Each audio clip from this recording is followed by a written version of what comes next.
Hello, so today we're going to start with our paper mache paste, and I'm going to show you how to mix up the paste and how to do the first layer of your paper mache. So you should have already watched the previous video where you made the form. As you know, I'm making a husky, and this is just made out of newspaper and a little cardboard. And I have it attached to a base, which you don't actually even need. There are lots of other ways you can hang it when you are done with it, but I made a little hook on here, so if you have this, this could help you to hang it when you're all done. So the first thing we're going to do is make our paste. Now, it's pretty much equal parts, a little bit less glue, but flour and water and glue. I'm going to make enough paste get through the first layer. So I started with one of these containers of flour, maybe a little more, probably 2 cups. And the next thing I'm going to do is I'm going to add the same amount of water, but I might do a little less, just a little less. So it's almost full, but not quite. Basically, you're making a mix that's sort of like a pancake mix. That should be the consistency. Now this is really thick, right? That is too thick. It's not going to spread very well.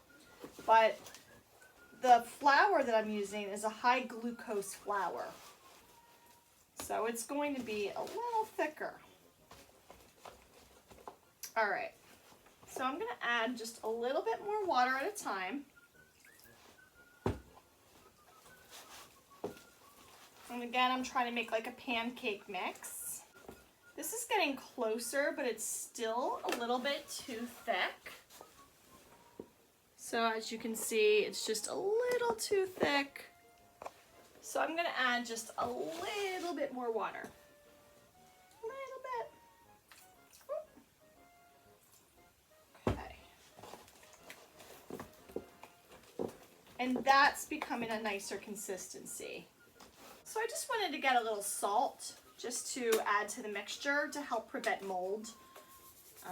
You don't need a lot, I'm just going to sprinkle some on there. All right, now in terms of glue, if you have your container from flour, I would say fill it.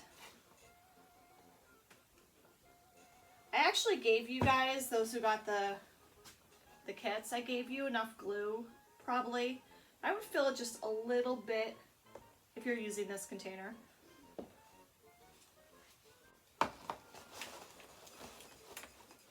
And again, we're mixing that glue into the batter. But you're going to need to have some strips about this size. I'll show you how to do that. And I just have them in this little basket here, keep them out of the way from building this. And you're going to want to prepare your strips in advance. So I usually just take like a little stack here and rip them like sort of downwards. It's okay to have different sizes, inches approximately. Too long, it's going to be like hard to manipulate. I hang this on the wall right now. It might stay. It's already leaning forward too much, and it doesn't even have the paper mache paste on it. It's heavy.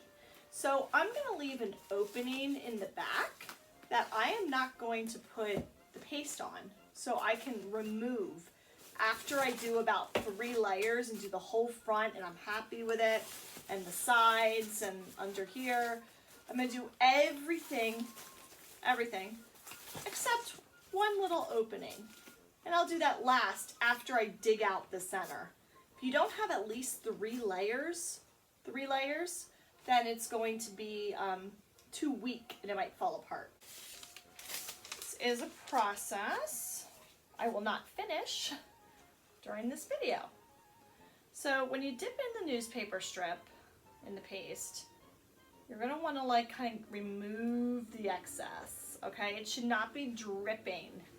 Should not be dripping. And I'm gonna just kind of start down here. And you want to move the newspaper in different directions.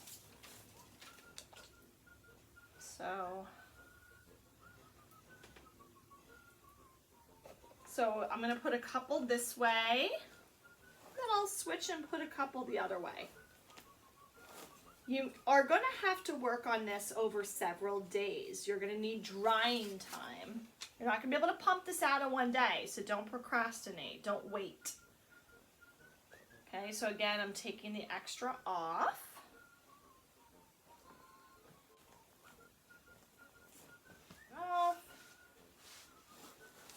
Multiple directions, so now I am going this way. So I went across, now I'm going down.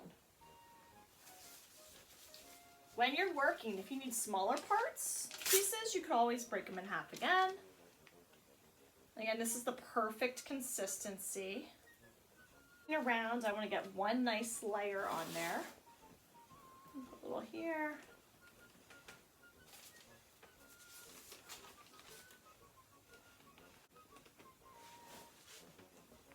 Now the one thing that's kind of cool about the paper mache is you can sculpt it.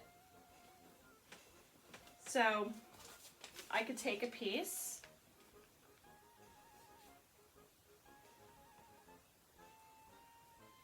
and I could always crumple it up to make hair or like texture, right? If I wanted to have some texture around the ears. So just to show you a little closer, you could add texture. I'm not sure I'm going to do that on the first round. I think the first round I'm going to keep it smooth. So I will make a part 2 where we start to do a little bit more sculpting.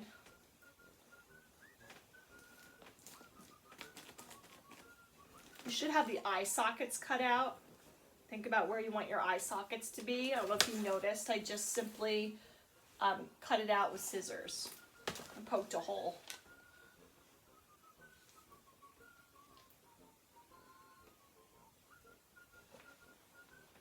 And then you can kind of go right inside the eye socket. Now, it's helpful to look at pictures. I do have my sketch here.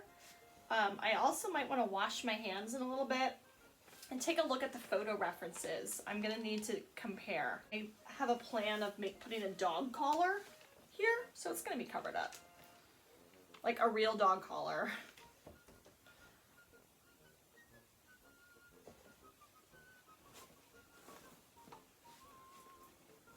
So again, I'm just kind of thinking about